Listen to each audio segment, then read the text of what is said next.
Hey guys, Omerko here, self-taught web developer. One more directive is on our table today, and that one would be NgFor.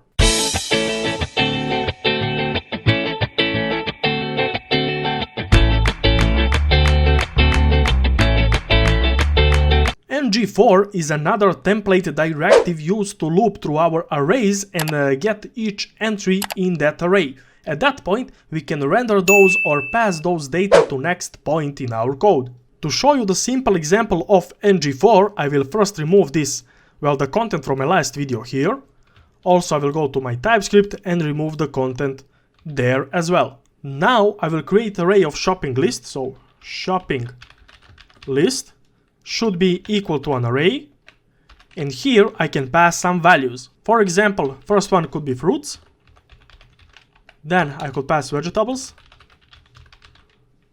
This should be in a string, like that, and I could pass milk, for example. Now that we have our array, we can move to our HTML code and use our NgFor directive there. Before I use my directive, I must first create element on which I wish to use my directive. So I will create unordered list and list item inside of my unordered list. Now to use NgFor directive, here to my list item I must use star, because star will, use one of the template directives. This time we will use NgFor directive and we will set it equal to something. This NgFor works similarly as for loop in our JavaScript that we can have. So basically it will loop through some list of elements. So for example, our shopping list, here it will loop through this and give us something back. And to set that, we usually use something like let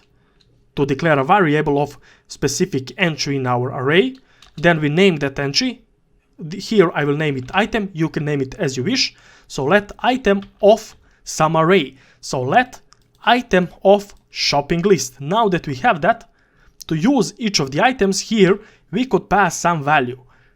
So here in my brackets, double brackets for Angular property binding, I can bind here just the item from the shopping list that I'm getting from the loop. Now, seeing this in my browser, we can see that we have fruits, vegetables and milk rendered here, which are all items from our shopping list array. So basically NgFor is looping through our shopping list array and returning us items from those array. So fruits, vegetables and milk, and we are rendering those with property binding, so each item, that's why we see it here on our screen. Now we don't need just to loop through this type of arrays, we could have also an array of objects.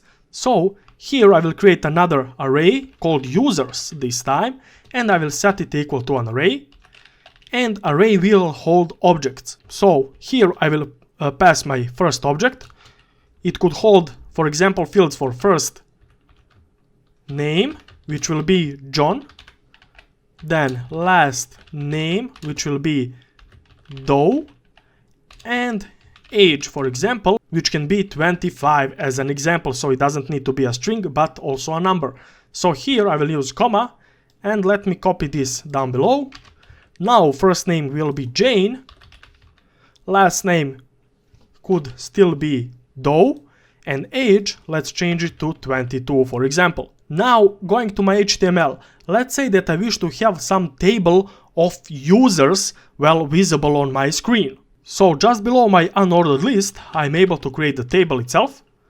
And here, I could pass, for example, t-head for table heading. Table heading must hold the row itself, so tr for the row, and each row could specify the column heading, so th for the column heading, for the table heading. First one will specify the number of entry, so 1, 2, 3, etc, etc. So I will name it as a hash. I will use 3 more headings here.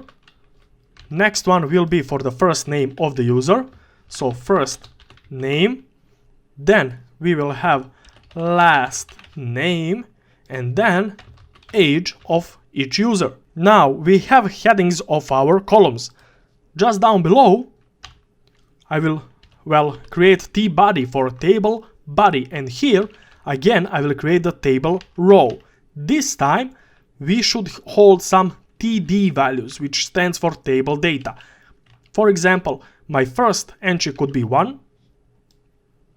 Then let me pass this 3 more times. Let me use some names. Here, for example, first name could be Karen. Last name could be Phillips. And age could be 55. Let me create another table row here. And yeah, instead of using this table D here, table data, I will use table heading for my numbers. So those are bolded. It will look better. And for the second entry, I will use, let's say, Michael. Auto. Let's say 33. I can even specify the border here. So border could be 1 pixel solid black. And now going to my browser, we can see it right here. We have our number, well, the column for the number, which is 1 and 1 again. I mistyped here, this should be 2. Then we have Karen, Michael, Phillips, Auto, 55, 33, which is all first name, last name, and age. But yes, this is all static data that we created. To loop through our table here, we can quickly remove one of our table rows because we will loop through table rows because we wish to repeat these table rows. So here I will use again NgFor directive, and this time I will use let user of users. So I'm looping through my users, and for each of those I'm naming that entry user. So here where I have first name, I can use double brackets here and use user dot and now first name from that user. Next thing, I could use user dot last name and user dot here should be age. Save this and go back to browser. In my browser we can see obvious change here. We have as a first name John and Jane. We have as a last name Doe and Doe, which is correct. And for the age we have 25 and 22, which is again correct. So dynamically we passed those data from our array of objects, that users array, to our table, and now we are rendering those users in our table. But here we are still off with these numbers. So I will show you how can you get the correct index of the user and render it right here. To get the index of each user here in NgFor, we will use here dot and comma to close this, and after this I will use something called let to, well, basically generate the variable. I will name it I for index, and then I will set it equal to index.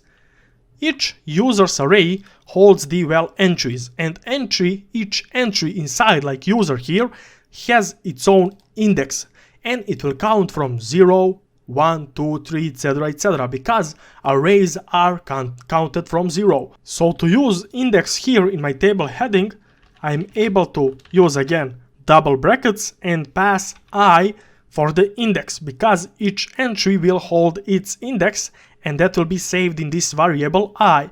So here I could pass I. But as arrays are counted from 0, first entry in my array will hold the value, well, its index will hold the value of 0. So it will count from 0, 1, 2, 3. So we don't wish to have that. So here I will use I plus 1, and now my counting will start from 1, 2, 3, etc, etc. Going back to my browser right now, I do have my table right here, and we do have this 1 and 2 right here, because our index is correctly passed. So our first user holds the number of 1 as its first user, so John Doe 25 of age.